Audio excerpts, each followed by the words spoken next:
존귀하신 하나님, 영광 받으시며 찬송을 받아 주시옵소서. 오늘 이 밤에 저희들 주 앞에 나와 이제 새롭게 주님 앞에서 변화되기를 원합니다. 오늘 주께서 이 시대를 다시 새롭게 변화시켜 주시옵시며 이 밤에 세우신 주의 종에게 주의 성령으로 주께서 기름 부어 주옵소서. 또한 이 시간 주의 말씀을 사모해 나온 우리 모든 성도들에게 저들의 심령 속에 강수같이 흘러가는 하나님의 은총, 은혜의 물줄기가 흘러가게 하여 주시옵시고 목마른 영혼 속에 새 힘을 허락하여 주시옵소서. 시작하는 첫 시간입니다. 마치는 시간까지 주 성삼위 홀로 영광 받으시옵소서. 우리 주 예수 그리스도 이름으로 간절히 기도드립니다. 아멘. 할렐루야. 오늘 저에게 두 번째 이제 금요일 저녁 집회를 시작하겠습니다. 오늘 우리에게 귀한 말씀을 주실 목사님은 협성대학에서 지금 우리 신학생들을 가르치는 신동욱 교수님이십니다. 오늘 제목은 새로운 출발을 위한 기도라는 제목을 가지고 말씀을 증거하실 때 우리 모든 성도들의 큰 은혜의 시간 또한 귀한 축복의 시간이 되기를 간절히 축원합니다. 할렐루야. 우리 나오실 때 우리 다 같이 박수로 환영하겠습니다.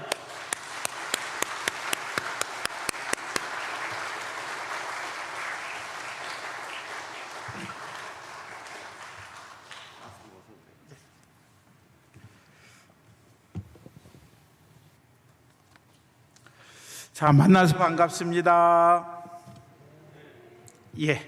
자, 오늘 우리들이 함께 은혜 받을 주님의 말씀을 같이 찾아서 읽도록 하겠습니다. 신약성경 골로새서 4장 2절에서 4절의 말씀입니다.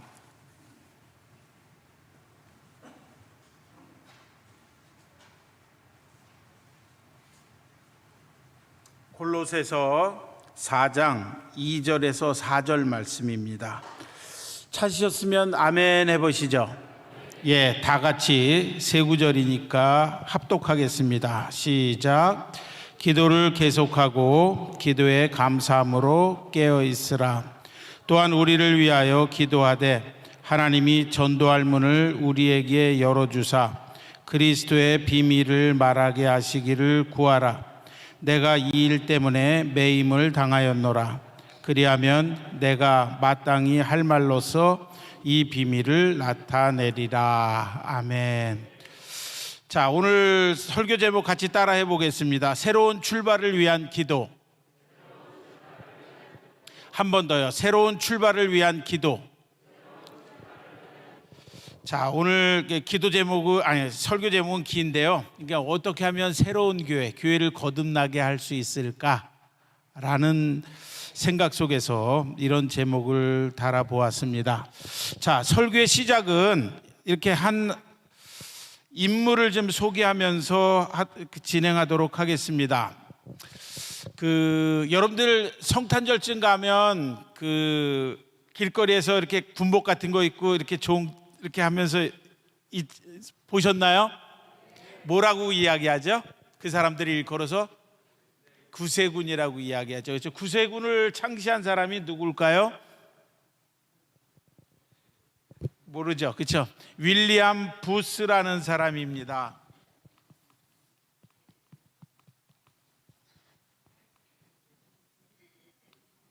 안 보이나요? 이거 안 나오는 건가요? 똑같은 것 같은데요? 그러면 그냥 말로 하겠습니다. 자, 윌리엄 부스라는 사람입니다. 자, 근데 이제 왜 갑자기 설교의 화두에 구세군을 이야기를 할까 했는데, 실은 이제 감리교 신학은 웨슬리 신학인데, 웨슬리 신학을 갖다가 하고 있는, 그건 나와요? 흔들고 쓰는 거예요? 몰랐습니다.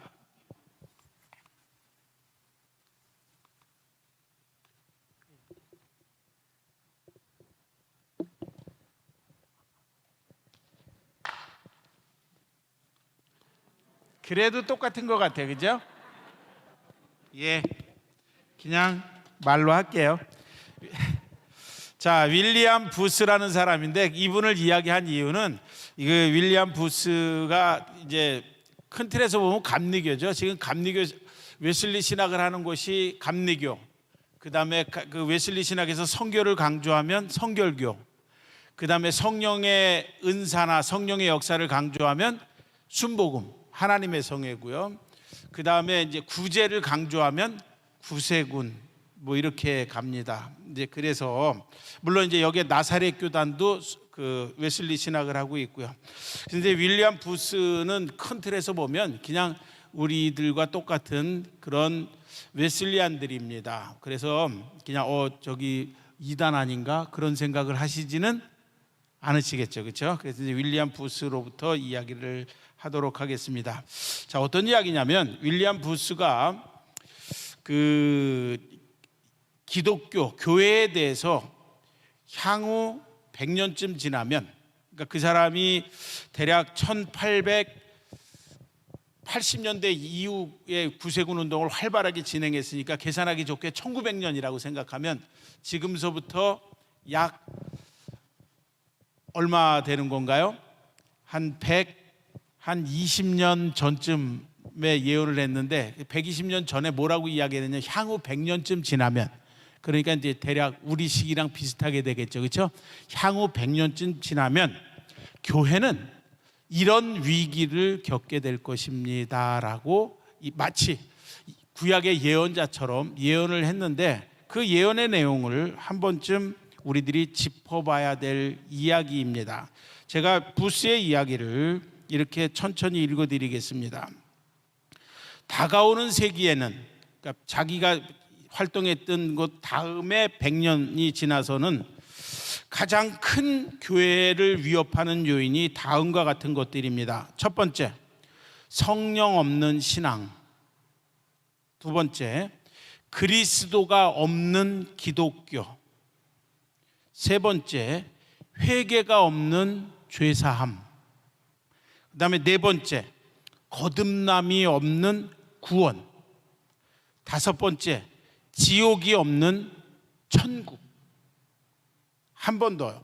굉장히 중요한 이야기를 했기 때문에 메모를 하면서 들으셔도 괜찮습니다. 이걸 지금 실은 써가면서 하나씩 이야기를 하려고 했었던 거였는데, 앞으로 향후 100년쯤, 자기 세대에서 100년쯤 지나면, 그러니까 우리 세대입니다.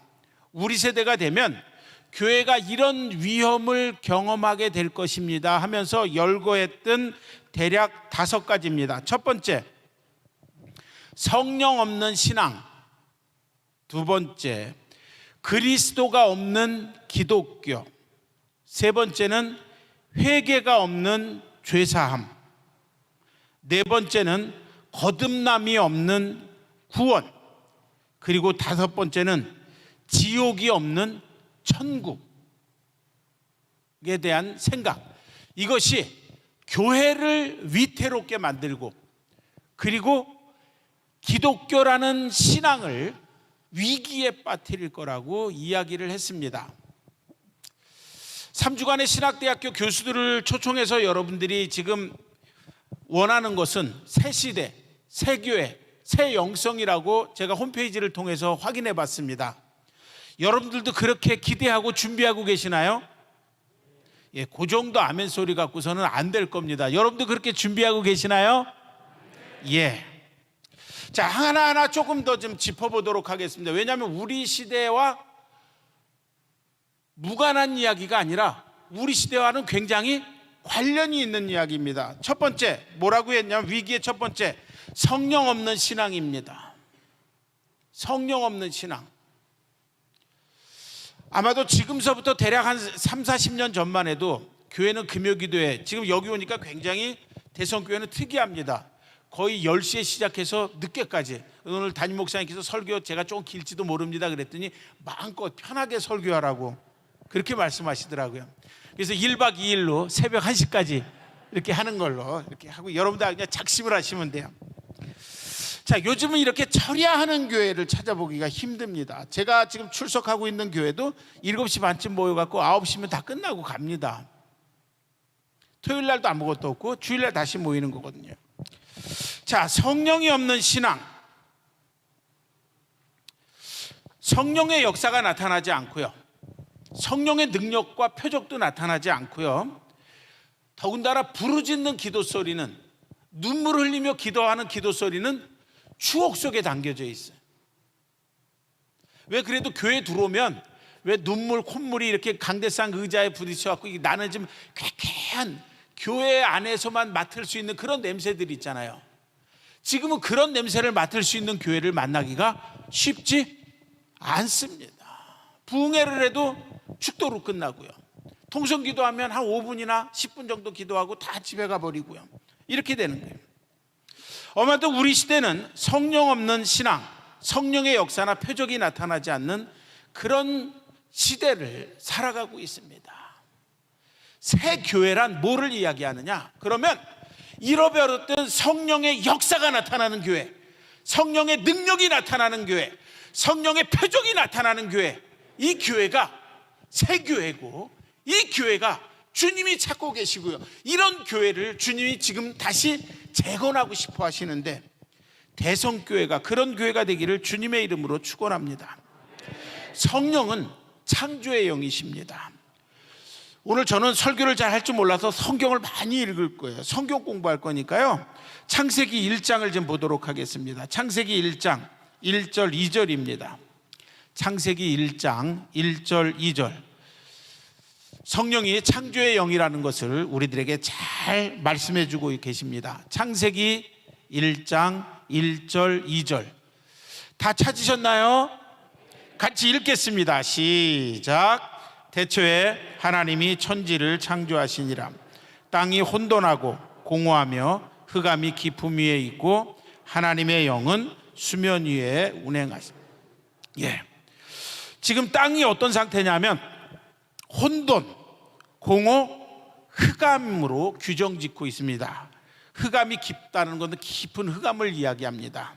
그런 곳 위에 지금 창조의 영이신 성령께서 운행하고 계시다는 것. 성령은 창조의 영입니다. 지금 창조의 영이 활동하는 그런 땅의 상태를 세 단어, 혼돈, 공허, 깊은 흑암이라고 이야기하고 있는데, 이것을 조금 더 설명을 하도록 하겠습니다. 흑암이란 그냥 깊은 어두움을 이야기하는 겁니다. 어두움은 방향을 찾지를 못하는 것을 이야기하고요. 그리고 어두움은 무엇을 이야기하냐면, 조금 더 조직신학적인 이야기를 하면 본질적인 질문을 할 줄 모르는 심령의 상태를 이야기하는 거예요.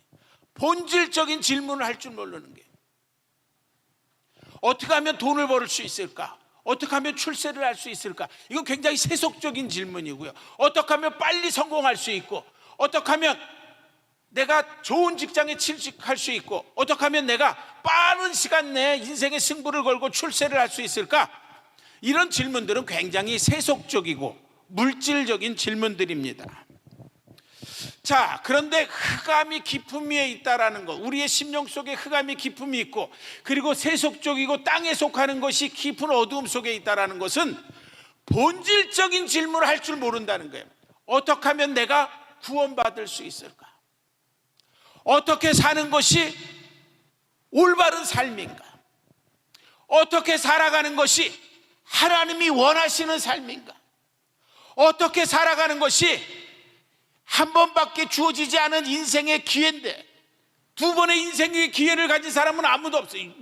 누구나 다 한 번밖에 없는 이 하나님이 주신 유일한 찬스인 이 삶을 내가 어떻게 써야 바르게 쓰고 행복해질 수 있고 하느냐는 이 질문, 그리고 이 질문의 답을 찾기를 위해서 또 질문하고 또 고민하는 것, 이것을 일컬어서 우리는 본질적 질문이라고 합니다. 같이 따라해 볼까요? 본질적 질문. 네. 그런데 본질적 질문을 잃어버리는 거예요. 그리고 본질적 질문을 할 줄 모르는 거예요. 그러면 하나님을 만날 기회도 없고요, 구원받을 기회도 없고요, 그리고 진짜 행복을 얻을 수 있는 기회도 없고요. 이렇게 되는 거예요. 그렇기 때문에 첫 번째, 창조의 영이신 하나님의 성령께서 운행하시기 전에, 창조의 영이신 하나님의 성령께서 교회 안에 우리들의 삶 속에 찾아오시기 전에 우리들의 삶은 깊은 어두움 속에 방치되어져 있다라는 것입니다.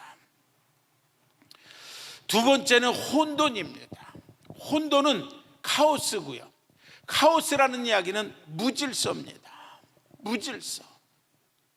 무질서인데 그 앞에다 수식어를 하나를 붙이면 극단적인 무질서를 일컬어서 카오스, 혼돈이라고 이야기하는 거예요. 혼돈 중에 정말 혼돈은 뭐냐면 창조주와 그 다음에 피조물의 관계를 잘못 설정하는 거예요. 하나님과 우리 사이의 관계를 잘못 설정하는 것, 하나님과 우리 사이의 관계를 바르게 지켜가지고 바르게 관계 맺지 못하는 것, 이것이 무질서 중에 가장 심한 무질서입니다. 하나님과 우리 사이의 질서 관계가 깨어져 버리면요, 인생은 그냥 파멸에 이르버립니다.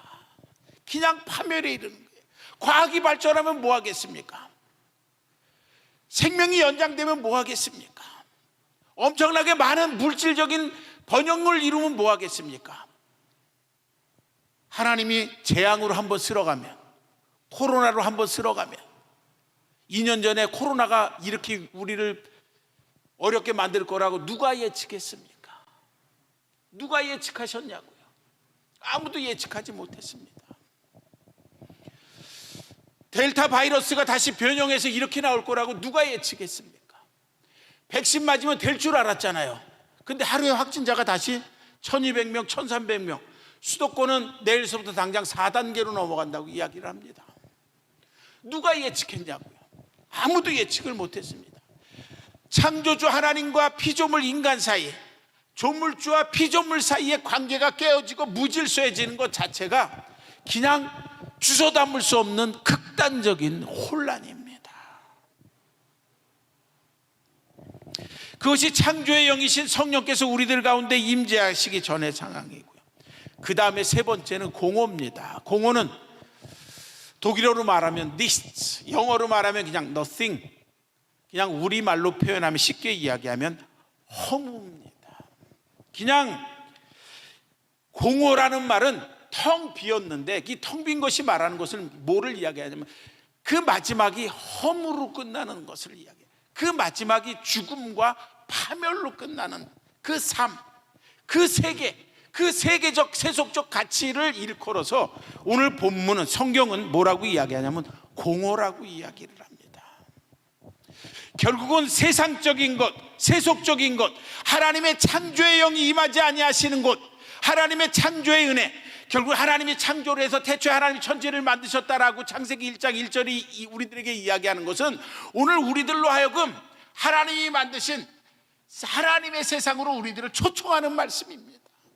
그래서 창세기 1장 1절이 굉장히 중요한 거예요. 태초에 하나님이 천지를 창조하셨다라고 말씀하시는 것은 이와 같이 흑암과 그다음 공허와 혼돈이라는 세속적인 세상에서 오늘 하나님께서 하나님이 열어주신, 하나님이 만드신 그러한 새로운 세상으로 우리들을 초청하고 계시구나 하면서 초청의 말씀으로 태초에 하나님이 천지를 창조하셨다라고 창세기의 1장 1절이 성경의 서두가 그렇게 시작하면서 저와 여러분을 하나님의 세계로 우리들을 불러오고 계시다는 겁니다.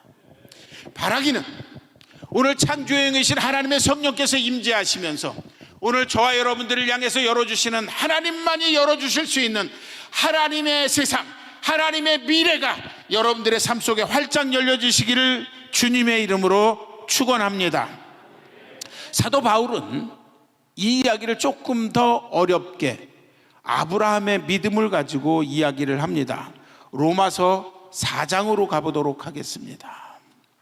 로마서 4장 17절서부터 조금만 길게 읽겠습니다. 17절서부터 24절까지입니다. 로마서 4장 17절에서 24절까지 찾아서 한 절씩 교독하도록 하겠습니다. 로마서 4장 17절에서 24절입니다.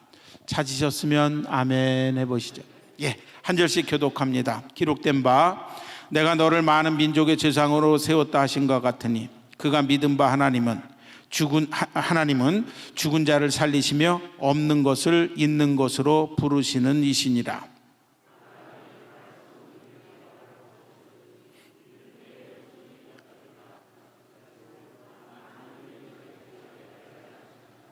그가 백세나 되어 자기 몸이 죽은 것 같고 사라의 태가 죽은 것 같음을 알고도 믿음이 약하여지지 아니하고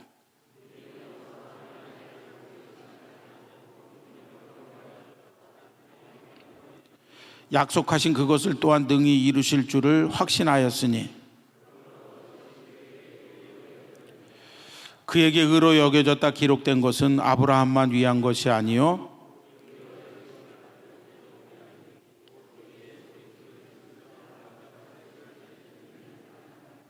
아멘.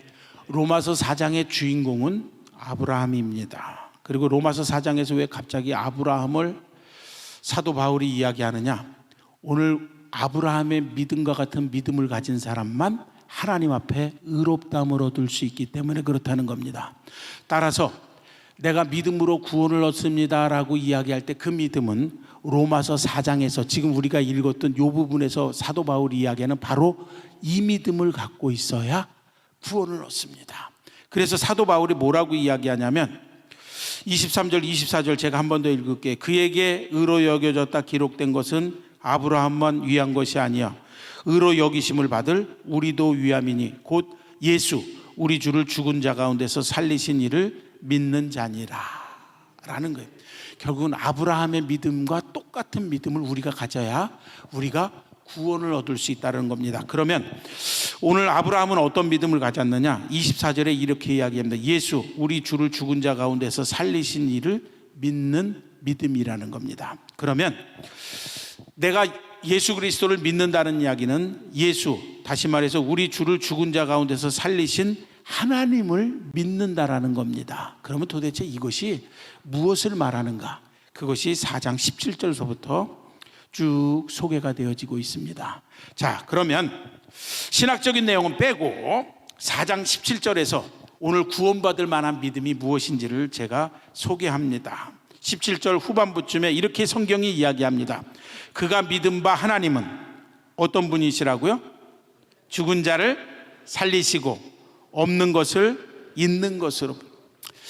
두 가지 사건이 하나입니다. 자, 죽은 자를 살리는 사건 뭡니까? 두 글자로요. 부활입니다. 없는 것을 있는 것처럼 부르는 것은 어떤 사건입니까?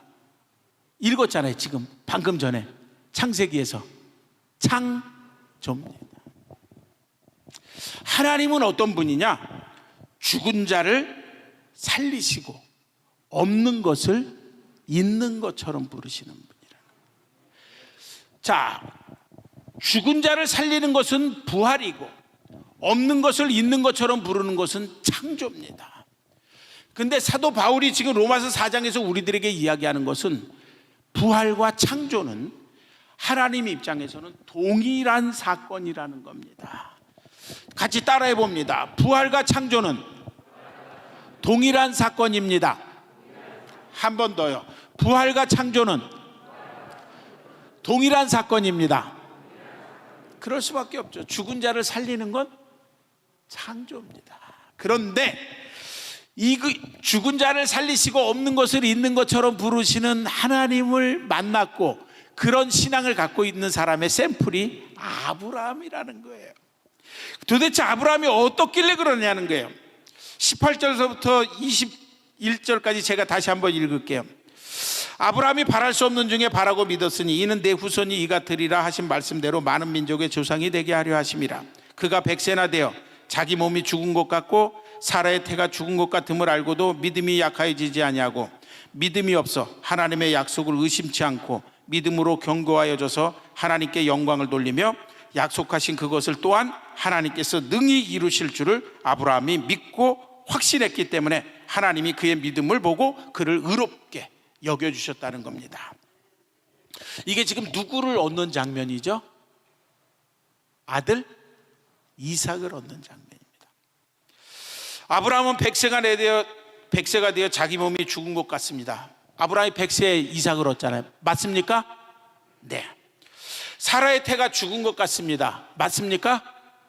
창세기를 읽어보면 사라가 생리가 끝났다라고 이야기를 합니다.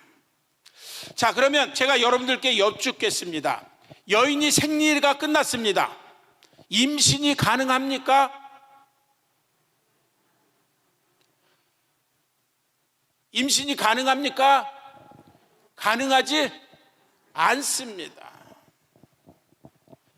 왜 하나님이 이삭을 생리할 때 주지 생리가 끝난 다음에, 끝나도 한참 끝난 다음에 주셨냐는 거예요. 이유는 간단한 거죠. 이게 하나님의 백성을 만들어가는 방법입니다. 이게 하나님이 교회를 만들어가는 방법이에요. 하나님이 하나님의 백성을 만들어가는 방법은 생리학적인 방법, 생물학적인 방법, 의학적인 방법으로 만드는 것이 아니라 철저하게 하나님의 창조적인 권능으로 만들어 가시겠다는 거예요. 그러니까 생리가 끝난 다음에 하나님이 일하기 시작하는 거예요. 그것이 하나님의 손길이었고, 그것이 하나님의 백성을 만들어가는 하나님의 방식이었습니다. 자, 여기서 보니까 분명히 아브라함은 100세가 되었고 사라는 생리가 끝났고 할머니였습니다. 그때 하나님이 아브라함을 통해서 그리고 사라의 태문을 연 거죠.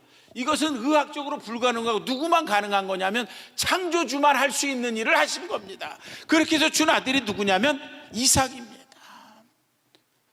이삭도 역시 오랜 기간의 불임을 통하여서 리브가가 태문이 열려지고 이게 오랫동안의 불임을 통한 다음에 하나님이 자녀를 주시는 것은, 하나님은 하나님의 백성을 하나님의 방식대로 만들어가는 것이지 하나님이 인간의 방식과 생물학적인 방식과 그 다음에 의학적인 방식으로 하나님의 백성, 하나님의 교회를 세워가지 않겠다라는 겁니다. 철저하게 성도는, 철저하게 교회는, 철저하게 하나님의 백성은 하나님이 원하시는 하나님의 창조적인 권능의 방식을 가지고 하나님이 만들어 가시겠다는 하나님의 구원의 손길을 우리들에게 이와 같은 방식으로 이야기하고 계시는 겁니다. 아브라함은 그것을 믿은 거예요. 아브라함은 그것을 믿은 거예요. 그래서 결국은 죽은 자를 살리시고, 태문이 죽었는데 태문을 열어놓으신 거죠. 없는 것을 있는 것처럼 부르는 이야기는 출산이 불가능한, 생리가 끝났기 때문에 출생이 불가능한데 그곳에서 아이가 출생하도록 만들었던 것, 없는 것을 있는 것처럼 부르시는 하나님. 이게 창조고요. 그리고 이 창조는 창세기 1장 1절과 2절과 연결해서 해본다면 지금 오늘 우리 시대에 결국은 창조의 영이신 성령 하나님에 의해서 가능하시다는 이야기입니다.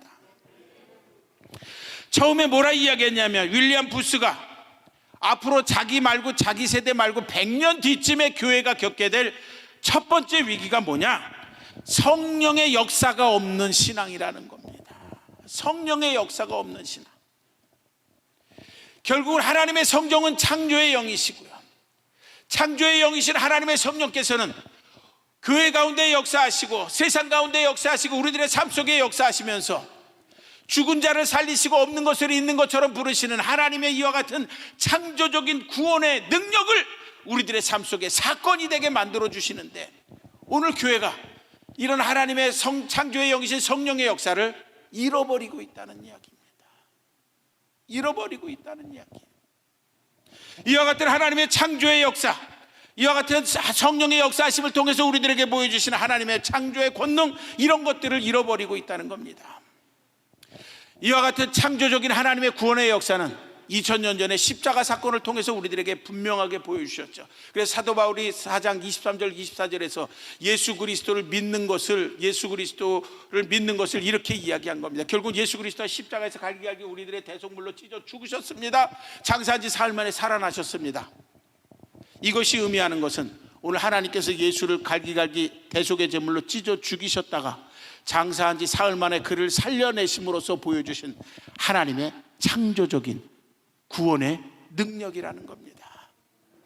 십자가를 통해서 하나님께서 보여주신 것, 십자가를 통해서 예수 그리스도를 대속의 제물로 갈기 찢어 죽이신 다음에 사흘 만에 살려내심으로써 우리들에게 보여주신 것은 하나님의 창조적인 구원의 능력이었습니다. 이야기를 정리하면 이런 겁니다.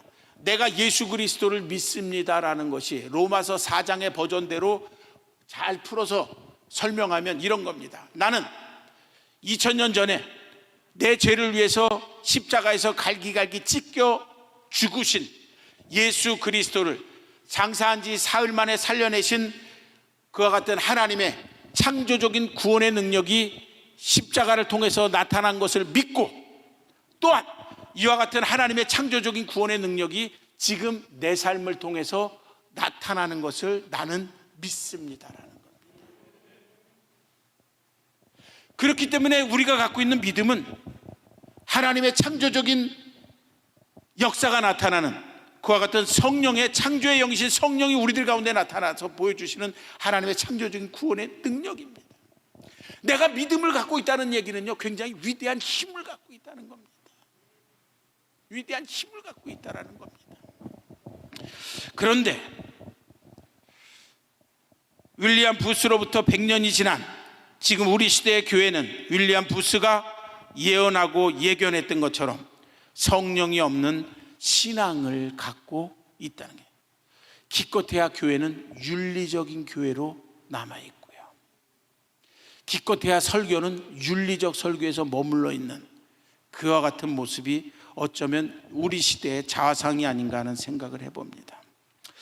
두 번째는 그리스도가 없는 교회입니다. 교회에 누가 안 계시다고요? 그리스도가. 자, 요한계시록 3장 20절의 말씀을 좀 찾아보도록 하겠습니다. 요한계시록 3장 20절입니다. 요한계시록 3장 20절입니다. 찾으셨으면 아멘 해보시죠. 자, 다 같이 읽어보겠습니다. 요한계시록 3장 20절 다 같이 시작. 볼지어다 내가 문 밖에 서서 두드리노니 누구든지 내 음성을 듣고 문을 열면 내가 그에게로 들어가 그와 더불어 먹고 그는 나와 더불어 먹으리라. 아멘. 자, 주님이 어디에서 문을 두드리고 계십니까? 문 바깥입니다. 문 밖이니까 이 문은 어느 문입니까? 교회 문입니다. 그럼 지금 주님은 교회 안에 계십니까? 교회 바깥에 계십니까? 교회 바깥에 계십니다. 자, 소아시아 7교회 중에 라오디게아 교회는 가장 로마화 되어져 있고 가장 부유한 교회입니다. 세상과 가장 잘 동화되어져 있는 교회입니다. 그렇기 때문에 앞에 보면 나는 부자다, 그래서 나는 가난하지 않고 벌거벗지 않고 부유해서 그래서 나는 부족한 것이 없다라고 외쳐대는 교회인데, 유감스럽게도 이 교회에 주님은 계시지 않았습니다. 주님이 계신 곳은 교회 밖이었습니다. 자, 흔히 학자들끼리 하는 이야기입니다. 이것을 일컬어서 라오디게아 주의라고 합니다. 같이 한번 따라서 해볼까요? 라오디게아 주의. 한 번 더요. 라오디게아 주의. 네. 주의하면 이즘이니까 무슨 어떤 사상을 이야기하는 겁니다. 어떤 사상 같은 거, 이념을 이야기하는데, 소아시아 7교회 중에 가장 부유한, 그러나 주님이 구역질 난다고 토해버리고 싶다라고 평가했던 라오디게아 교회, 이 교회는 가장 부유했지만 교회 안에 더 이상 주님이 계실 곳이 없었던 교회였습니다. 이 교회는 복음을 추구하는 것이 아니고, 그리고 하나님이 주시는 꿈과 비전을 추구하는 교회가 아니라 세속적인 물질, 세속적인 욕망, 세속적인 야망, 세속적인 비전, 이런 것들을 추구하고 그것이 지배하고 있었던 교회가 아니었을까, 그렇게 생각해 봅니다. 여러분들은 교회 안에서 무엇을 듣고 싶어 하고 교회 안에서 무엇을 얻고 싶어 합니까? 교회 와서 우리들이 들어야 될 이야기는 딱 하나입니다. 주님의 생각이면 됩니다. 목회자의 생각도 아니고요, 오늘 와서 말씀을 전하는 신학대학 교수의 생각도 아니고요, 무슨 장로님의 생각을 듣고 가는 것이 아니고요, 여러분들이 교회 와서 반드시 들어야 될 것, 그리고 꼭 들어야 될 것이 있는데, 그건 뭐냐면 주님의 마음을 듣고 가시면 됩니다. 다른 거 필요 없어요. 그리고 이곳에 오셔서 여러분들이 기대하는 것은 뭐여야 되냐면요, 재밌는 이야기, 유익한 이야기가 아니라요, 여기를 후벼 파는 이야기여도, 좀 부담스러운 이야기여도, 내 지갑이 좀 많이 털리는 그런 헌신을 하라는 이야기라 할지라도 주님의 이야기, 주님의 생각, 주님의 뜻을 들으려고 오시면 됩니다. 만약에 저와 여러분이 이곳에 와서 주님의 이야기를 들으려고 하지 않는다면 죄송하지만 교회 올 필요가 없는 거죠. TV 보십시오. 아니면 훌륭한 인문학 강좌를 들으십시오. 거기서 훨씬 더 유익한 이야기를 많이 듣습니다. 우리들이 교회에 와서 예배를 드리는 주 목적, 가장 핵심적인 목적은 주님의 생각을 들으려고 온 겁니다. 그런데 이 라오디게아 교회는 주님의 생각을 들으려고 하는 것보다는 가장 세속적인 비전과 세속적인 열망을 얻고 싶어 했던 교회인 겁니다. 자, 그 다음에 세 번째는 뭐냐면 회개 없는 죄사함입니다. 무서운 이야기입니다. 회개 없는 죄사함. 오래전에요, 한 30년쯤 전쯤으로 기억을 합니다. 지금 이렇게 하지 않는데요, 성공회, 한국의 성공회에서 어떤 일을 잠깐 생각을 했었냐면, 이제 자꾸 가가지고서 고해성사 같은 거를 하다 보면 신부들도 사람인지라 실수를 하는 거죠. 고해성사 내용이 설교에 간접적으로 표현된다. 이거 큰일 나는 이야기잖아요. 그러면 안 되잖아요. 목사님이 교인이 찾아와서 상담을 했는데 그게 다음에 설교에 예화로 나간다고 생각해 보세요. 좋아요? 이 큰일 날 이야기죠. 그러니까 이제 이런 일들이 뭐 사람이 사는 사회고 교회도 그러다 보니까는 목회자도 실수를 할 수 있잖아요. 그러니까 이제 뭐를 했냐면 고해성사 프로그램을 만드는 걸로. 고해성사 하러 가면 목사님이 계시는 게 아니고 누가 계시는 거예요? 컴퓨터가 있는 거예요. 컴퓨터. 그래서 다음 중 당신은 무엇을 원하십니까? 그러면 회개하기를 원합니다. 에다가 커서 갖다 대고 엔터티 땅 한번 치는 거예요. 그러면 다음 중 당신은 어떤 죄를 저질렀습니까? 거짓말을 했다. 남편에게 찬밥을 주면서 속으로 욕을 했다. 그 다음에 뭐 거짓말을 했다. 뭐 이런 것들이에요. 그러면 이제 거짓말했다에다가 커서 갖다 놓고 엔터티를 땅 쳐요. 그러면 당신은 거짓말한 것을 후회하면서 정말 잘못했다고 반성하고 회개합니까? 예, 아니요. 회개하러 왔으니까 예에다가 커서 갖다 대놓고 엔터키를 똥 하고 이렇게 한 번 더 치는 거예요. 그러면 그 다음에 화면이 딱 바뀌면서 당신은 2021년 7월 9일부로 당신이 거짓말한 죄가 용서함을 받았습니다. 출력을 원하십니까? 인쇄할까요? 예, 아니요. 그래서 우리는 뭐 이렇게 갖고 가는 게 중요하잖아요. 그러니까 거기다 대고서 인쇄, 예, 땅 이렇게 치면 갖고 인쇄돼서 딱 그러면 하나 갖고 가고, 그리고 또 한 2, 3일 지나서 또 거짓말했네. 머리 긁으면서 또 들어오고. 웃자고 하는 이야기지만 오늘 우리들이 회개하는 모습은 이런 모습이 아닐까요? 라는 거예요. 내 입장에서는 회개를 한 거예요. 그런데 만약에 하나님이 그것을 안 받아들이신다면 여러분들 어떻게 하시겠습니까? 굉장히 심각한 문제입니다. 자, 우리들이 성군 중에 성군이라고 이야기하는 다윗입니다.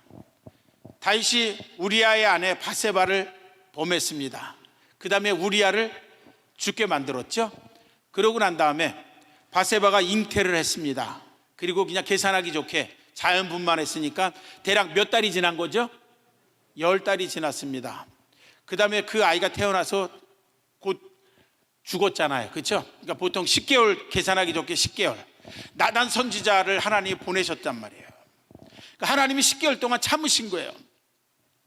다윗, 네가 지금 무슨 짓을 했는지 알아? 너의 충성스러운 충신이었던 우리아를 죽게 했어. 살인 교사범에다가 남의 아내를 취했지, 십계명도 어겼지, 간음했지. 네가 지은 죄가 얼마나 큰 죄인데 하나님이 기다리고 계셨을까? 무려 10달 동안. 한 번쯤 생각해 보겠습니다. 그러면 다윗은 10개월 동안 하나님 앞에 예배 한 번도 안 드렸나요? 이론적으로 생각해 봤을 때, 상식적으로 생각해, 신앙적인 정서로 봤을 때 다윗은 성군이었기 때문에 10개월 동안 예배를 한 번도 안 받다, 기도도 한 번도 안 했다, 이럴 가능성은 없죠.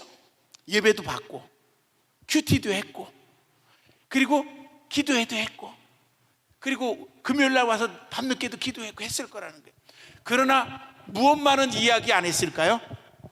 우리아를 죽게 만든 밧세바 사건만큼은 침묵을 했든지, 아니면 그냥 하나님 뭉뚱그려서 제가 요즘 감정이 마두 막 요동쳐서 참 실수를 한 것 같네요, 뭐 이 정도로 슬쩍 넘어가지 않았을까 하는. 그랬을 때 하나님은 결국은 다윗을 무려 10개월 동안 기다리셨습니다. 10개월 동안 기다리셨고, 그가 결국은 회개하지 않자 나단을 보내서 그의 죄를 많은 사람들이 보는 앞에서 그냥 크게 떠들어대면서 그냥 폭로를 시켜버리는 거죠. 우리로 말하면 아주 그냥 개망신을 주는 거죠. 그러면서 그를 회개하게 만들었습니다. 성경을 좀 한 구절 찾아보도록 하겠습니다. 히브리서 6장으로 좀 가보겠습니다. 히브리서 6장입니다. 히브리서 6장 4절서부터 6절입니다. 루터와 신동욱 목사가 다른 생각을 갖고 있는 것입니다. 오늘 히브리서 6장 4절서부터 6절 때문에 종교개혁자 마틴 루터는 히브리서가 복음적 가치가 떨어지는 지푸라기 책이라고 이야기했는데, 오늘 신동욱 목사는 이 구절 때문에 한국의 교회가 새로워질 수 있다라고 확신을 합니다. 자, 6장 4절서부터 6절 찾으셨나요? 같이 읽어보겠습니다. 시작. 한번 빛을 받고 하늘의 은사를 맛보고 성령에 참여한 바 되고 하나님의 선한 말씀과 내세의 능력을 맛보고도 타락한 자들은 다시 새롭게 하여 회개하게 할 수 없나니, 이는 그들이 하나님의 아들을 다시 십자가에 못 박아 드러내놓고 욕되게 함이라. 아멘. 여기서 6절입니다. 타락한 자들은 다시 새롭게 하여 회개할 수 없나니, 이 구절이 루터는 히브리서를 복음적 가치가 떨어지는 형편없는 책으로 평가하도록 만들었는데, 오늘 6절은 오늘 한국의 감리교회를 그리고 우리를 새롭게 만들어줄 수 있는 가장 자극적인 하나님의 말씀이라 생각합니다. 결국은 히브리서 6장 6절을 이야기하고 있는 이 기록을 한 히브리서 기자의 생각은 이런 고민입니다. 내가 회개를 했는데 만약에 하나님이 내 회개가 진솔하지 않고 정직하지 않기 때문에 안 받아들이면 어떡할까 하는 두려움입니다. 조직신학적으로, 교리적으로 내가 회개하면 하나님은 죄 용서를 합니다. 이거는 조직신학적이고 교리적으로 항상 망고불변의 진리입니다. 그런데 하나님은 살아계신 인격체입니다. 나도 인격체입니다. 인격과 인격이 만날 때는요, 이 컴퓨터 프로그램이 아니에요. 인격과 인격이 만나서 제대로 소통하고 의사가 전달되려면 어떻게 돼야 되는 거예요? 서로가 감정이 통화해야 되고요. 감정이 통하려면 진지함, 정직함이 담보되어야 됩니다. 여러분들 부부싸움 하잖아요. 물론 여기에 계신 분들은 거룩해서 안 하시고요.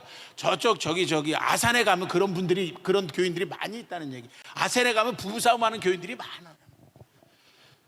자, 부부싸움을 하는데 예를 들어 남편이 남자니까 다 그럴 수 있지, 그냥 이거 한번 그냥 넘어가, 그러면 여러분들 그 사과 받으실래요? 그렇죠? 곧바로 질문하죠. 뭐가 다 그러는데? 이랬죠. 그러면서 다시 3차 세계대전으로 넘어가죠. 밥그릇 집어던지고 막 이렇게 가잖아요. 그렇기 때문에 부부싸움을 한 다음에 용서를 구하려면 진지하게 구해야 됩니다. 여보, 내가 그날 감정이 너무 격했나 봐. 그래, 내가 너무 잘못해서 이런 얘기를 잘못했고 이런 얘기를 잘못했고 이런 얘기를 잘못했는데 정말 내가 미안하다고. 그러면서 봉투에다가 돈도 한 30만 원 넣어가지고 주면서 편안할 때 필요한 거 사서 쓰시면 됩니다. 사랑하는 여보, 뭐 이렇게 해갖고서 요래야지, 이게 죄사한 게 이게 이래야지 용서가 받아들여질 거 아니에요. 똑같다는 게, 인격과 인격이 서로 소통하고 인격과 인격이 상대방의 이야기가 존중되게 받아들여지려면 거기는 진지함과 진솔함과 정직함이 담보되어져야 됩니다. 회개도 똑같다는 이야기입니다. 만약에 내가 회개를 했는데 계속 습관적이에요. 그리고 내 삶이 경건하게 변화되어지는 것이 담보되어지지 않는 이런 회개를 하는 거예요. 그럼 하나님 입장에서는 고민하시는 거죠. 이 회개를 받아들여야 되느냐라는 거예요. 이 회개를 믿을 수 있느냐는 이야기죠. 검증을 해야 되겠다라고 생각하실 수도 있고요. 좀 더 기다려봐야 되겠다고 생각하실 수도 있어요. 이런 두려움, 이런 염려와 걱정이 오늘 지금 우리들이 읽었던 히브리서 6장 4절서부터 6절에서 반영되어지고 있는 겁니다. 루터는 그냥 이 구절 때문에 히브리서를 평가절하시켰지만 이 시대에 경건한 삶을 회복시키는 것을 우리들이 진지하게 하나님 앞에 담보하지 않으면서 드리는 회개, 너무 습관적인 회개, 너무 가벼운 회개, 너무 일상화되어져 있는 회개, 어쩌면 이 회개는 하나님이 안 받아들이실 수도 있지 않을까 우리들이 질문하면서 하나님 앞에 우리들이 정말로 수치심을 느낄 수 있는 그런 회개하는 모습으로 다시금 거듭나야 된다는 거예요. 왜 교회가 경건해지지 않습니까? 왜 새 교회를 원하는데 교회가 왜 거듭나지 않고 왜 새로워지지 못하고요? 그리스도인의 삶이 왜 경건해지지 못하고 경건의 능력을 담보하지 못합니까? 회개에 문제가 있는 겁니다. 우리의 회개에 문제가 있다는 겁니다. 새로운 출발을 하기 위해서 필요한 것은요, 개혁을 하기 위해서 필요한 것은 철저하게 회개입니다. 마틴 루터가 종교개혁을 하면서 첫 번째 던졌던 95개조의 반박문은 95개조의 성격 구조를 인용하면서 전부 다 성경적인 회개가 무엇이고 신학적으로 올바른 회개가 무엇인지 95개조의 회개에 관해서 라틴어로다가 비텐베르크 성당에다 쭉 걸어놓은 곳이, 종교개혁은 개혁하자고 외쳐된 것이 아니라 종교개혁은 철저하게 회개하자로부터 시작되었고요, 진정으로 회개하자, 전심으로 회개하자, 솔직히 회개하자로부터 시작되어진 겁니다.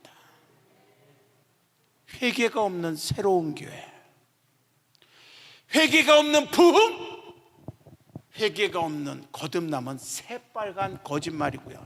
만약에 회개하지 않았는데 교회가 숫자적으로 늘어간다, 이것은 금방 무너질 바벨탑과 같을 수도 있을 것입니다.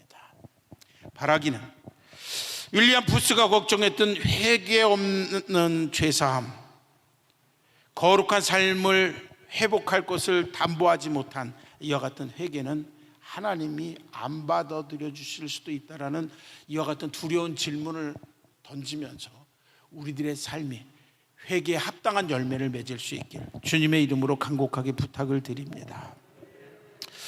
그 다음에 또 이야기했던 네 번째가 거듭남이 없는 구원입니다. 거듭남이 없는 구원, 거듭남이라는 이야기는요, 내적인 삶의 변화입니다. 내면의 삶의 변화요. 일단 중요한 게 삶의 변화인데 삶의 변화의 첫 번째는 내면입니다. 소프트웨어가 바뀌어야 됩니다. 사고 구조가 바뀌어야 되고요, 추구하는 가치 구조가 바뀌어야 됩니다. 이게 거듭남이에요. 마틴 루터가 거듭남, 요한복음 3장에서 물과 성령으로 거듭남다 해서 이 거듭남을 갖다 비유로 표현하는데 뱀이 허물을 벗는 것에 비유를 했습니다. 뱀이 허물을 벗을 때요, 자기 몸보다도 자기 몸이 들어가기 힘들 정도로 그 좁은 바위 틈에다가 머리를 억지로 집어넣어 갖고 몸을 막 힘들게 빼냅니다. 그래갖고 껍질이 쫙 벗겨지는데 껍질만 벗겨지나요? 온몸은 피투성입니다.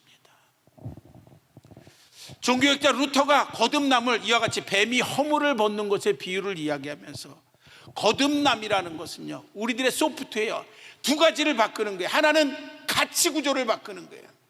추구하는 가치를 바꿔야 되고요, 두 번째는 사고 구조, 생각을 바꿔야 돼요.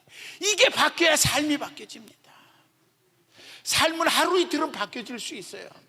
그런데 이 소프트웨어가 안 바뀌어지면은요, 가치 구조가 안 바뀌어지고요, 그 다음에 사고 구조, 댕크바이제, 생각하는 게 안 바뀌어지면은요, 그러면 이게 겉으로 표현되어지는 삶의 구조는 그냥 하루 이틀은 바뀌어질 수 있고 한 주 정도는 바뀌어질 수 있는데 오래 가지 못한다는 거예요. 우리들의 가치 구조를 바꿔놓는 것 중에 첫 번째는 산상수훈에 나와 있는 팔복입니다. 팔복처럼 바뀌어져야 되는 거예요. 그게 성도의 모습입니다. 그리고 팔복처럼 살아가는 사람들이 모여있는 것이 교회입니다. 그게 교회입니다. 첫 번째 이야기하는 거 하나만 예화로 말씀을 드리면, 심령이 가난해야 됩니다. 심령이 가난하다는 이야기는 아주 간단한 겁니다. 하나님 나라 말고는 내 마음에 더 이상 욕심이 없다는 겁니다. 믿음을 그릇으로 표현한다면, 작은 믿음은 여기다 뭔가를 자꾸 채우느라고 아파해요. 왜 안 채워지지? 왜 요거밖에 안 채워지지? 더 채워주고 싶은 거예요. 뭔가를 자꾸 채우고, 뭔가를 더 얻고, 더 뭔가를 자꾸 넓혀가고 싶고, 뭔가를 더 많이 소유하고 싶고요, 뭔가 더 내 많은 계획들을, 그리고 많은 명예들을 얻고 싶어하고, 그것이 안 채워져서 아파하는 거예요. 그것도 믿음입니다. 그런데 그 믿음은 작은 믿음이에요. 산상수훈 팔복에 비유하면 작은 믿음입니다. 그리고 큰 믿음은 뭐냐면, 이와 같은 욕심을 비워내느라고 아파하는 거예요. 이런 명예에 대한 욕심을 비워내느라고 아파하고요, 교권에 대한 욕심을 비워내느라고 아파하고요, 하나님 나라 말고 다른 것이 첫 번째 내 목적으로 들어오는 것을 비워내고, 하나님 나라를 첫 번째로 세워두려고 하기 위해서 자꾸 뭔가를 비워내는 것, 이것 때문에 아파하는 것이 가난한 심령입니다. 거듭남이라는 것, 거듭난 사람의 삶의 모습을 어디서 찾을 수 있느냐? 바로 팔복인데, 이 팔복, 이것은 우리들이 살라고 지키라고 주신 하나님의 명령인데, 오늘 이와 같은 은혜, 하나님이 주신 은혜 속에서 이와 같은 팔복이, 그리고 팔복의 삶을 살아갈 수 있길 주님의 이름으로 축원합니다. 그 다음에 윌리엄 부스가 이야기했던 이와 같은 6가지 중에 마지막입니다. 5가지 중에 마지막입니다. 지옥 없는 천국입니다. 하도 용서만 이야기를 듣고, 복음하면 용서만 이야기를 듣다 보니까 우리가 착각하는 게 있어요. 하나님의 심판을 착각합니다. 하나님은 여전히 심판하시는 분이십니다. 착각하지 마십시오. 협박하려고 드리는 말씀이 아니고요, 여러분들을 위협하려고 드리는 말씀이 아니라, 하나님은 살아계시고, 살아계신 하나님은 우리들을 축복해 주시기도 하지만 동시에 우리들을 모도하신다, 심판하시는 분이라는 겁니다. 천국이 있는가 하면 지옥도 있습니다. 만약에 지옥이 없는 천국이라면 저는 그런 천국 가고 싶지 않습니다. 만약에 심판이 없는 구원이라면 저는 그런 구원 받고 싶지 않습니다. 왜? 나도 남들처럼 놀고 싶을 때 다 놀고요, 남들처럼 먹고 싶은 거 다 먹고요, 남들처럼 즐기고 싶은 거 다 즐기고, 어차피 심판도 없는데, 어차피 지옥도 없는데, 그냥 나도 남들처럼 그냥 세라세라 하면서 그냥 살고 싶어요. 착각하지 마십시오. 오해하지 마십시오. 천국도 있지만 지옥도 있습니다. 하나님은 우리들에게 구원의 은혜도 베푸시지만 심판도 하십니다. 오늘 우리들이 지옥을 의식하지 않고 하나님의 심판을 의식하지 않으니까 어떤 일이 벌어지는 거예요? 그냥 막 사는 거고요, 그리고 하나님의 은혜가 너무 값싸게 다가오는 거죠. 너무 값싸게 다가오는 거죠. 너무 값싼 거거든요. 하나님이 나와 함께 해주신다는 것, 이게 너무, 여러분들, 이 하나님이 나와 함께 하신다는 것, 이건 엄청난 축복이잖아요. 하나님이 지금 나와 함께 계시다는 것 자체는 기적입니다. 그리고 더 놀라운 기적은요, 내가 지금 여기에서 천안에서 대성교회에서 이 쌍용동에서 내가 한국말로 기도하는데 하나님이 듣고 계시다는 거예요. 이건 엄청난 기적이거든요. 그런데 이 기적을 너무나 우리는 우습게 생각한다는 거예요. 그리고 너무나 쉽게 생각한다는 거예요. 그리고 너무나 쉽게 물질적인 것과 막 교환해서 예배랑 노는 거랑 막 바꿔서 예배도 안 나오고 기도회도 안 하고 막 바꿔버리는 거예요. 그거는 아직도 오늘 하나님이 우리와 함께 해주신다는 것을 제대로 의식하지 못하고 그것이 얼마나 소중한지를 깨닫지 못하기 때문에 막 살아가는 모습이라 생각합니다. 자, 이야기를 잠깐 서둔데 아직 본론도 들어가지도 않고 서두거든요. 서둔데 윌리엄 부스가 이와 같은 영적인 심각한 상태, 한 번 더 말씀드리면 성령이 없는 신앙, 그리스도가 없는 교회, 회개 없는 죄사함, 거듭남이 없는 구원, 지옥이 없는 천국, 이런 생각들, 이런 것들이 100년쯤 뒤에, 그러니까 우리 시대에 우리 교회를 위태롭게 하고 우리의 신앙을 위태롭게 한다라는 겁니다.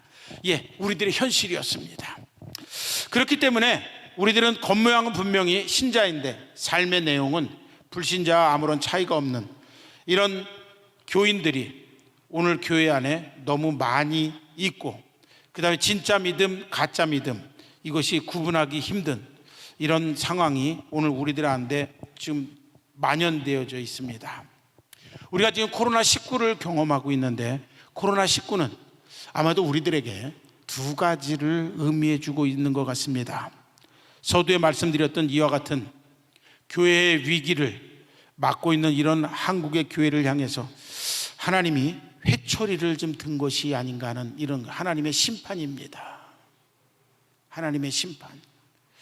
결국 교회의 불순물들, 교회의 신앙의 불순물들을 빼버리고 코로나19를 교회가 어떻게 극복하느냐를 통해서 교회를 정금과 같이 거듭나도록 하는 하나님의 심판이라고 생각합니다. 동시에 오늘 코로나19는 오늘 우리들로 하여금 주님의 재림을 준비하도록 우리들을 훈련시키는 거라는 거죠. 왜냐하면 요한계시록에 보면 인이 하나씩 개봉되다가 다시 나팔이 한 번씩 불려지다가 그냥 대접이 한 번씩 엎어지다가 이러면서 하나님의 심판이 한 단계 이렇게 갑니다. 자, 이런 것들은 우리들에게 아마도 이런 것을 이야기해 줍니다. 하나님의 심판, 하나님이 다시금 주님이 재림하시는 것에 대해서 우리들을 훈련시켜주는 그런 건데, 이 코로나19가 오늘 우리들에게 한편에서는 교회를 정금과 같이 거듭나도록 하는 불순물을, 교회의 신앙의 불순물을 제거하려는 하나님의 회초리라면, 또 다른 측면에서는 오늘 코로나19를 통해서 오늘 우리들이 다시 한번 주님이 재림하실 것을 한번 우리들이 생각해보고 우리는 어떻게 준비를 해야 되는지를 한 번쯤 심각하게 질문하는 그런 훈련을 시키는 시간이라 이렇게 생각되어집니다. 창세기 32장 성경은 찾지 마십시오. 24절에 보면 이런 일이 벌어집니다. 야복 나루토에서 하나님이 그 야곱과 씨름하는 장면인데 성경은 이렇게 합니다. 32장 24절은 이렇게 이야기합니다. 야곱은 홀로 남았더니 어떤 사람이 날이 새도록 야곱과 씨름했다. 굉장히 중요한 표현입니다. 어떤 사람이 야곱과 씨름했다. 야곱이 어떤 사람과 씨름한 게 아니고요, 어떤 사람이 야곱과 씨름한 겁니다. 야곱이 얼마나 야비했습니까? 그리고 형을 만나기를 얼마나 두려워했습니까? 그리고 야복 나리토로 식구들은 다 먼저 보내서 죽어도 괜찮으니까 강 건너로 보내고 자기는 살려고 일로 도망쳐와 있잖아요. 그랬는데 어떤 사람이 나와서 야곱과 씨름하는 겁니다. 어떤 사람은 하나님이었습니다. 결국 하나님은 야곱의 이름을 바꿔줬고, 그래서 야곱의 존재를 바꿔놓은 거죠. 야곱의 이름을 바꿨다는 얘기, 야곱은 거짓말장인데 이스라엘로 바꾸잖아요. 그런 존재를 바꿨다는 이야기, 존재, 삶의 방식을 바꿔줬다는 이야기입니다. 그렇게 하고 삶의 방식이 바뀌어지니까 어떤 일이 벌어진 거예요? 창세기 32장에서 33장으로 가면서 자기가 두 다리가 멀쩡할 때는 가기 싫었던 형 에서와 화해의 길을 걸어갑니다. 무서워서 그렇게 가기 싫었던 길, 정말로 보복이 두려워서 가기 싫었던 그 화해의 길을 다리를 절면서, 다리를 전다는 얘기는 하나님이 함께 해주시는 표적을 갖고 걸어가기 시작했다는 겁니다. 코로나19도 어쩌면 하나님이 우리들을 한 번쯤 신앙의 불순물들을 제거시키면서, 재림을 준비시키면서 우리의 신앙을 정금과 같이 거듭나도록 만들기 위해서, 교인이 한두 명 떨어져 나간다는 것, 목회자 입장에서 굉장히 심각한 일일 겁니다. 우리들이 도전받아야 될 일이고요. 다시 한번 이런 상황 속에서 교회가 다시 한번 우리들이 고난 속에서, 위기 상황 속에서 우리들의 신앙을 어떻게 지켜가야 되는지를 생각해 보면서 주님의 재림을 준비하는 것, 이것은 굉장히 중요한 일이고, 코로나19는 이런 맥락에서 어떤 사람이 야곱과 씨름했던 것처럼 하나님이 코로나19를 가지고 교회와 지금 씨름하는 시간인데, 바라기는 오늘 대성교회가 존재가 바뀌어지고, 그리고 에서와 화해의 길을 걸어갔던 야곱처럼 하나님이 원하시는 부흥의 길, 새로운 교회의 길을 향해서 도전해 나갈 수 있길 주님의 이름으로 축원합니다. 우리 시대의 영적인 이와 같은 코로나를 통해서 우리들이 경험하는 이런 위기를 극복하고 거듭나게, 교회가 새로운 교회로 거듭나기 위해서 무엇이 필요한가? 대답은 간단하죠. 기도입니다. 그런데 오늘 본문 골로새서 4장으로 돌아오겠습니다. 이제는 설교를 좀 빠른 속도로 진행하도록 하겠습니다. 자, 골로새서 4장 2절입니다. 골로새서 4장 2절의 말씀을 같이 읽어보겠습니다. 자, 골로새서 4장 다 돌아오셨나요? 예, 같이 읽겠습니다. 2절 시작. 기도를 계속하고, 아멘. 거기까지만요.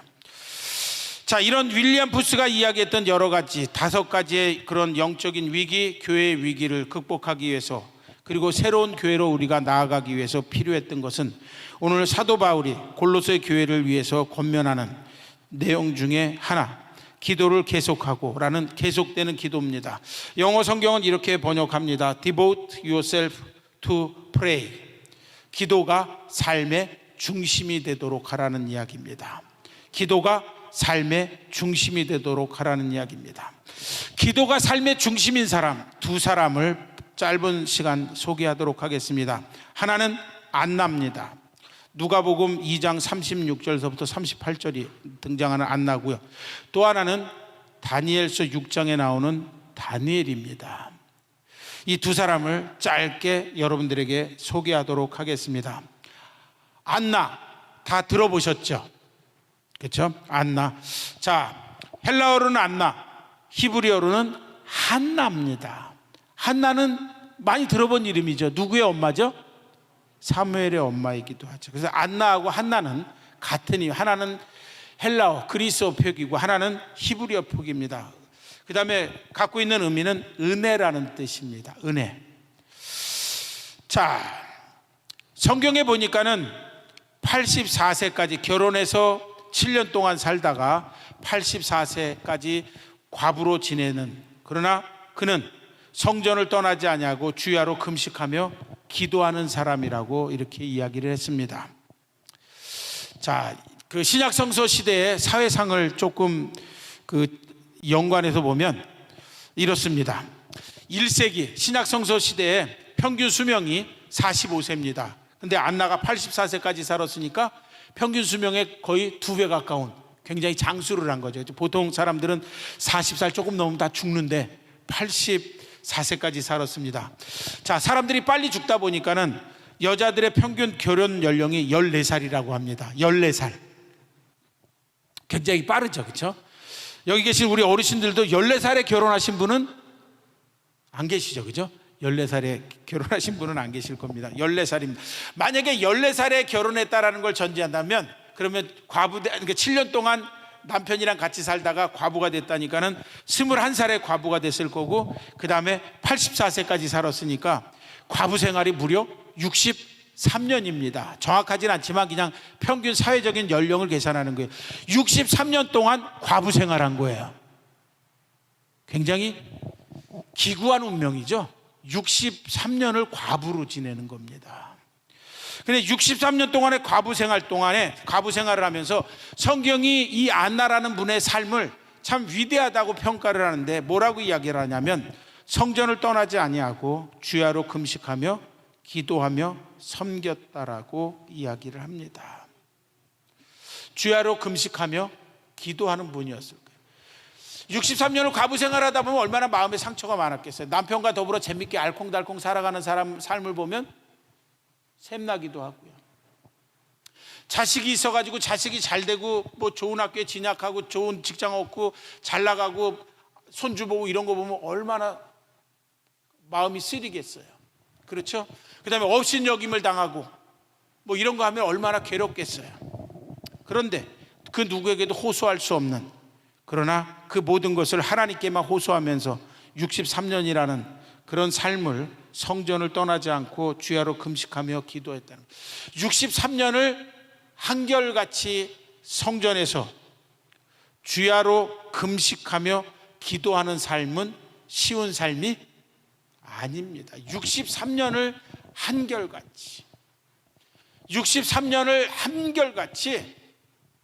기도하면서 그것도 주야로 금식하며 기도하는 삶을 살았다라는 것, 이것은 정말로 쉬운 삶이 아닌 거죠.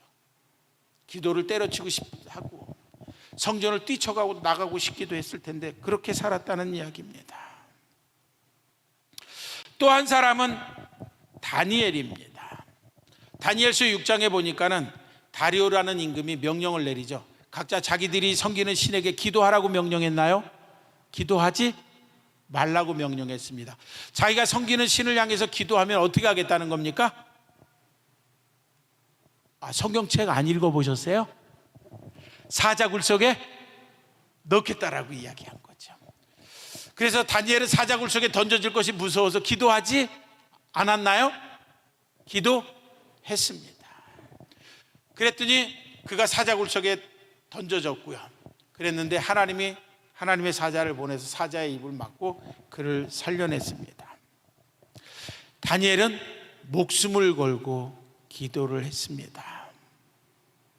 이 두 사람을 여러분들에게 소개하는 것은 이런 이유입니다. 두 사람은 첫 번째, 기도가 삶의 중심인 사람이었고요. 결국은 기도에 목숨을 건 사람들입니다. 기도에 목숨을 건 사람들이라는 이야기입니다. 기도에 목숨을 걸었다는 이야기는요, 다니엘처럼 사자굴 속에 죽기를 각오하고 하나님이 살려주시지 않더라도 나는 기도하겠다라는 거거든요. 아니면 안나처럼 63년을 한결같이 주야로 금식하면서 기도하는 거. 결국 두 사람의 공통점은 뭐냐? 이런 겁니다. 목숨을 건 기도. 다른 말로 표현하면 주님, 내 인생을 그냥 하나님이 쓰시고 싶은 대로 마음껏 쓰십시오. 죽어도 좋습니다. 사자의 밥이 돼도 좋습니다. 세상 사람들이 나를 조롱하고 63년을 과부구나 라고 놀려대고 손가락질하면서 비참하구나 놀려대도 좋으니 하나님, 제발 제 인생을 하나님이 원하시는 대로 마음껏 하나님이 하나님의 뜻대로 제 삶을 통해서 일하시고 제 삶을 통해서 역사하시고 제 삶을 사용하여 주옵소서. 이것이 항상 기도하는 것이고요, 기도를 계속해서 하는 것이고요, 영어 성경이 이야기했던 것처럼 Devote yourself to pray, 기도하는 삶이 네 생활의 중심이 되어져야 된다라고 이야기를 했어요. 한 600명 정도 모였던 청년의 집회를 하면서 이런 설교를 했습니다. 다니엘서 6장을 가지고요. 젊은이 여러분, 만약에 여러분들이 다니엘처럼 죽기를 각오하면서 하나님, 제가 지금 20살입니다. 100세 시대에 제가 80년을 제 인생을 하나님 앞에 내놓습니다. 하나님, 제가 대학을 가고 무엇을 공부하든지 하나님이 원하시는 것을 하기를 원하며, 오늘 제가 신학을 하든지 신학을 하지 않든지 오늘 제가 공부하고 제가 살아가는 삶의 미래 80년을 내놓겠사오니 하나님이 원하신 대로 제 삶을 사용하여 주시옵소서. 하나님 나라를 한 평이라도 넓혀가는 것을 위해서 하나님 제 삶을 사용하여 주시옵소서. 만약에 오늘 우리들이 우리들의 삶을 이와 같이 내놓고 기도하며 하나님 앞에 부르짖어 기도한다면, 오늘 하나님께서 우리들을 통해서 이루시지 못할 일이 무엇이 있을까? 이게 신앙의 젊음이고, 이게 신앙의 젊은이들이 고백해야 될 이야기고, 이것이 바로 안나의 기도이며 이것이 바로 다니엘의 기도인데, 오늘 이와 같은 기도, 주님 제 삶을 온전히 드리겠습니다. 제 삶을 쓰시옵소서. 제 삶을 통하여서 하나님의 뜻이, 제 삶을 통해서 하나님의 나라가, 제 삶을 통해서 제가 섬기는 대성교회가 거듭나고 새로워지고 부흥하고 세상을 도전하는 교회로 거듭나기를 위해서 저를 하나님 마음껏 쓰십시오. 이와 같이 내어놓는 기도를 할 수 있는 그런 저와 여러분이 될 수 있기를 이 밤에 주님의 이름으로 간곡하게 축원합니다. 이 기도가 하나님 나라를 넓혀갈 수 있고, 이 기도가 여러분들이 섬기는 대성교회를 새롭게 변화시켜 갈 수 있습니다. 주님이 이런 기도를 듣고 싶어 하십니다. 주님이 이런 기도를 듣고 싶어 하시고, 주님이 이런 기도를 하는 사람을 지금 찾고 계십니다. 골로새 교회를 향해서 기도를 좀 제발 계속 해라. 자, 두 번째는 다시 한번 4장 2절을 같이 읽어보겠습니다. 4장 2절 다시 한번 골로새 4장 2절 같이 읽죠. 시작. 기도를 계속하고 기도에 감사함으로 깨어있으라. 감사하는 기도를 하라는 이야기입니다. 조지 뮬러의 이야기를 여러분들에게 잠깐 소개합니다. 조지 뮬러는 여러분들이 이미 이 사람의 간증책이 많이 회자되기 때문에 많이들 들으셨을 겁니다. 5만 번이나 기도응답을 받은 고아의 아버지이고, 그 다음에 기도응답에 좋은 모범을 보여주시는 분입니다. 그분이 쓴 책의 내용의 일부분을 그냥 읽겠습니다. 나는 고아를 돌보는 일을 오직 믿음과 기도로 감당하였습니다. 나는 누구에게도 아무것도 구하지 않았고 오직 하나님의 공급하심만 의지했습니다. 그렇지만 우리 고아원의 아이들은 그 어떤 것도 단 한 번도 부족하지 않았습니다. 나는 필요한 것을 사람들에게 말하지 않았고 기부금을 달라고 단 한 번도 그 누구에게 부탁하지도 않았습니다. 나는 하나님께 나아가 그저 열심히 기도하였고 필요한 것을 날마다 공급받았습니다. 여기 감사라는 말은 단 한 번도 없지만, 그러나 사람들에게 기부금을 달라고 먹을 것을 달라고 단 한 번도 부탁하지 않고 그가 했던 기도는 단지 하나님에게 하나님 지금까지 먹여주신 것 감사합니다 하면서 드렸던 감사 기도였습니다. 여기서 조지 뮬러가 보여주는 감사 기도는 아주 심플한 거였습니다. 하나님만 의지하는 거였습니다. 감사 기도의 다른 표현은 하나님만 의지하는 겁니다. 히스기야가 15년의 사형 선고를 받았다 15년의 생명 연장을 받기 위해서 그가 면벽 기도를 합니다. 벽을 보고 기도하는 거죠. 왜 벽을 보고 기도했습니까? 그건 굉장히 상징적이고 신앙적인 영적인 행위입니다. 벽을 보고 기도했다는 이야기는 하나님만 집중하겠다는 겁니다. 면벽 기도란 하나님만 집중하겠다는 거예요. 왜 우리가 자꾸 의심이 생기고 불평이 생기고, 그리고 왜 하나님 앞에 감사하지 못하느냐? 하나님을 놓친 거예요. 하나님의 능력을 놓친 거고요. 하나님의 구원의 권능을 놓친 거고요. 오늘 서두에 읽었던 것처럼 죽은 자를 살리시고 없는 것을 있는 것처럼 부르시고요. 생리가 끝난 여인에게서 아이를 출생시키고요. 그리고 흑암과 혼돈과 어둠이 깊은 것 가운데서 질서를 하나씩 찾아가면서 하나님이 열어주시는 새로운 내일을 향해서 우리를 불러주시는 그 하나님의 능력을, 우리를 위해서 미래를 열어주시는 하나님의 능력을 우리가 신뢰하지 못하고 그 능력을 놓쳐버린 거예요. 그러다 보니까 우리들에게 생기는 게 뭐냐? 자꾸 불평, 불만인 겁니다. 사도 바울이 로마서 8장에서 뭐라고 이야기하냐면요, 이렇게 이야기를 합니다. 죽음이나 적신이나 높음이나 칼이나 그 어떤 것들도 우리를 하나님의 사랑에서 끊을 것이 없다라는 이야기입니다. 이 이야기를 아주 심플하게 다른 말로 표현하면, 하나님이 나를 사랑해 주시는 사랑 하나면 나는 아무것도 두렵지 않다라는 겁니다. 믿음의 최고의 경지입니다. 믿음의 최고의 경지. 사도 바울이 로마서 8장에서, 로마서 8장은 성령의 지배를 받는 신앙을 이야기하는 겁니다. 성령의 지배를 받는 신앙의 가장 이상적인 것 몇 가지를 쭉 로마서 8장에서 이야기하는데, 그 중에 끝부분짝이라 끝자락쯤에서 하나가 뭐를 이야기하냐면, 하나님이 나를 사랑해 주시는 사랑 하나면 나는 아무것도 두려운 것이 없다라는 게, 왜? 그리스도의 사랑에서 그 무엇도 나를 끊어낼 자가 없기 때문이라는 이야기입니다. 이 정도의 믿음이면, 이 정도의 신앙의 확신이면 오늘 우리는 감사기도할 수 있는, 감사기도할 수 있는, 오늘 우리들이 교회를 새롭게 하기를 원합니까? 그러면 우리들에게 필요한 것이 뭐냐면, 하나님에 대한, 감사할 수 있을 만큼 하나님에 대한 깊은 신뢰입니다. 하나님에 대한 신뢰, 하나님에 대한 신뢰. 여리고성이 6일 동안 하루에 한 바퀴씩, 그리고 7번째 날 7바퀴를 돌면 무너질 것이라는 것, 신뢰잖아요. 신뢰잖아요.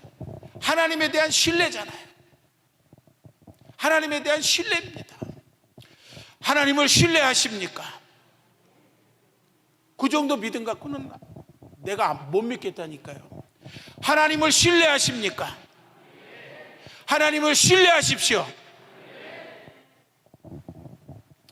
자, 끝으로 3절 4절의 말씀입니다. 같이 읽어보겠습니다. 3절 4절, 골로새서 4장 3절 4절 같이 읽죠. 시작. 또한 우리를 위하여 기도하되 하나님이 전도의 문을 우리에게 열어주사 그리스도의 비밀을 말하게 하시기를 구하라. 내가 이 일 때문에 매임을 당하였노라. 그리하면 내가 마땅히 할 말로써 이 비밀을 나타내리라. 아멘. 자, 그 다음에 오늘 우리들이 함께 기도하면서 기도해야 될 내용인데, 그것이 뭐냐면 그리스도의 비밀을 알게 하여 주옵소서, 그리스도의 비밀을 체험케 하여 주옵소서라는 거예요. 그러면 그리스도의 비밀이 뭐냐? 그리스도의 비밀이란, 결국은 비밀은 무엇을 이야기하냐면 미스테리온입니다. 미스테리라는 거거든요. 사도 바울이 도초에서 미스테리움이라는 표현을 씁니다. 미스테리움이라는 이야기는, 이게 비밀이라는 단어를 쓴 것은 논리적으로 설명이 불가능할 때 쓴 겁니다. 내지는 논리적으로 교인들을 납득시키기 어려울 때 비밀이라고 이야기해요. 그럼 무엇이 비밀이냐? 예수 그리스도를 통해서 나타난, 십자가를 통해서 나타난 구원의 능력이 비밀이라는 겁니다. 구원의 능력이 비밀이라는 게, 그 단면을 단적으로 설명한 게 고린도 후서입니다. 고린도 후서 10장 11장인데요 이건 여러분들이 집에 가서 읽어보시고요, 이렇게 됩니다. 고린도 후서 10장 11장은 그 독일어로 말하면 디나레덴이라고 해서 한국말로 번역하면 바보 설교라는 뜻입니다. 같이 한번 따라해 볼까요? 바보 설교. 그러니까 바보 설교니까는 그러니까 설명하는 방법이 정상이 아니라는 게, 바보 같다는 게. 쉽게 이야기하면 이런 거예요.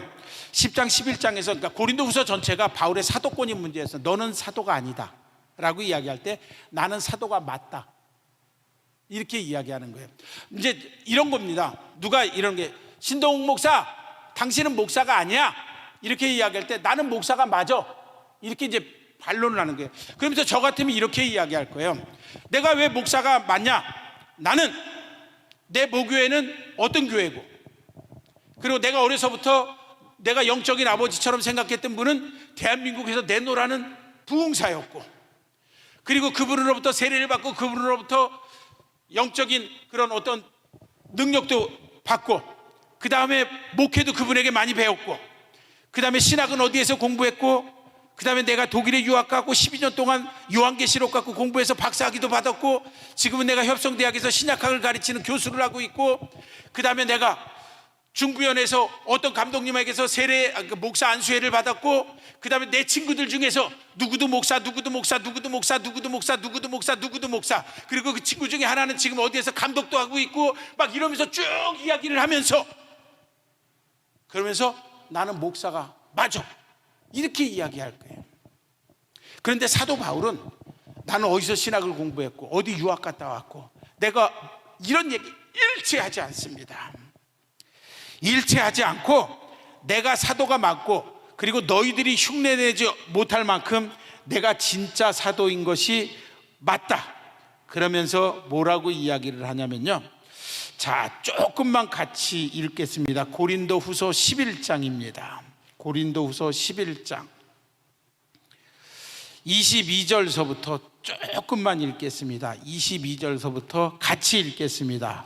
고린도후서 11장 22절서부터 찾으셨나요?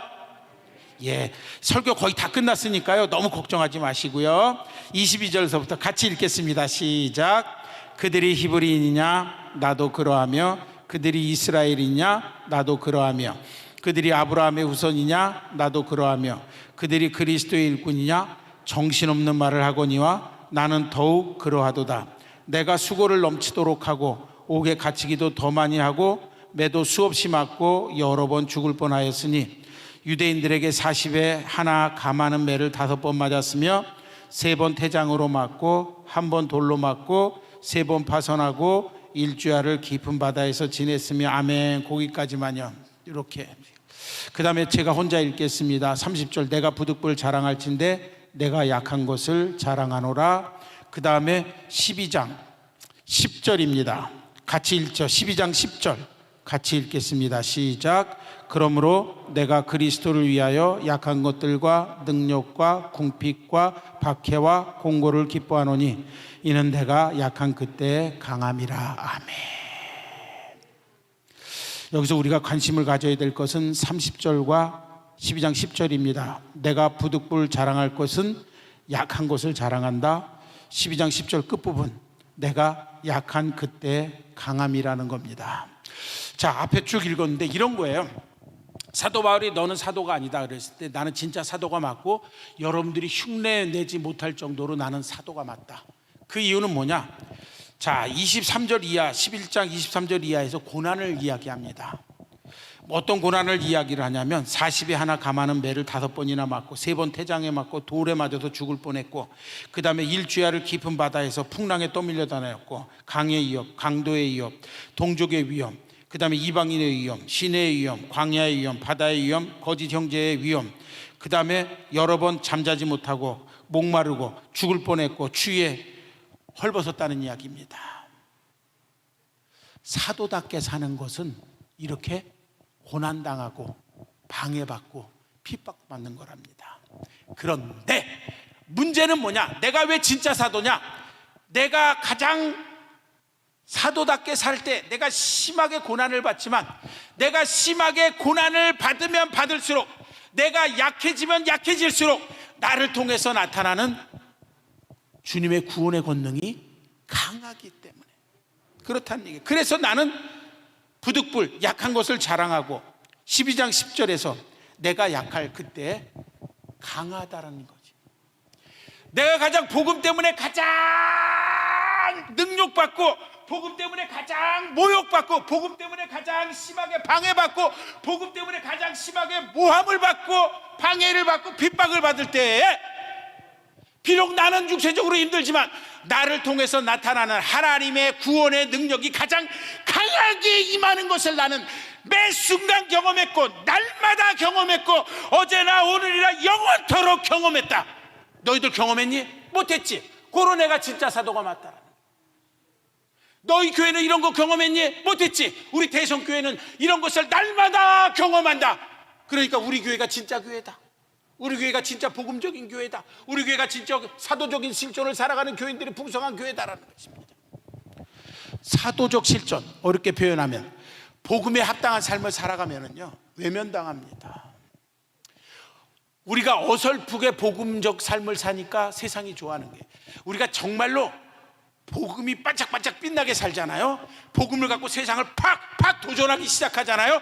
회개하라고 선언하기 시작하잖아요. 그러면 세상은 우리에게 돌 던지기 시작합니다. 세상은 우리에게 태클 걸기 시작합니다. 세상은 우리를 방해하기 시작합니다. 세상은 우리를 핍박하기 시작합니다. 세상은 우리를 손가락질하기 시작합니다. 세상은 대성교회가 잘못됐다라고 욕하기 시작합니다. 그러면 그럴수록 오늘 우리들은 손가락질 받고 나약해지면 질수록 우리들의 세상으로부터 고난당하기 때문에 나약해지는 것처럼 보이지만, 그러나 우리를 통해서, 우리 대성교회를 통해서, 특별히 심야에 부르짖는 기도회를 통해서 나타나는 주님의 구원의 권능은 세상이 따라올 수 없을 만큼 강력하게 임한다는 이야기입니다. 새 교회를 원하십니까? 정말 교회가 코로나 시대에도 성장하기를 원하십니까? 성장해야 됩니다. 왜? 주님의 회초리잖아요. 야곱은 에서를 향해서 화해 길을 갔잖아요. 그러면 코로나라는 이 난국 속에서요, 많은 사람들은 거꾸로 위로를 찾고 있어요. 많은 사람들은 외로움 속에 방치되어져 있어요. 많은 사람들은요 감염의 두려움 속에서 허우적거리고 있어요. 그들에게 소망을 줄 수 있는 건 복음입니다.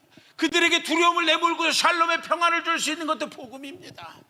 그들에게 영생을 심어줄 수 있는 것도 유일하게 복음뿐입니다. 코로나19가 우리에게 주는 것은요 돈도 필요 없다는 겁니다. 생명과학도 필요 없다는 겁니다. 첨단의 인공지능으로 미래를 정확하게 예측하는 이와 같은 빅데이터, 이것도 의미 없다는 겁니다. 코로나 바이러스 하나가 모든 것을 다 쓸어버린 거예요. 인간이 만들어 놓은 그 모든 바벨탑을 한순간에 밀어버린 겁니다.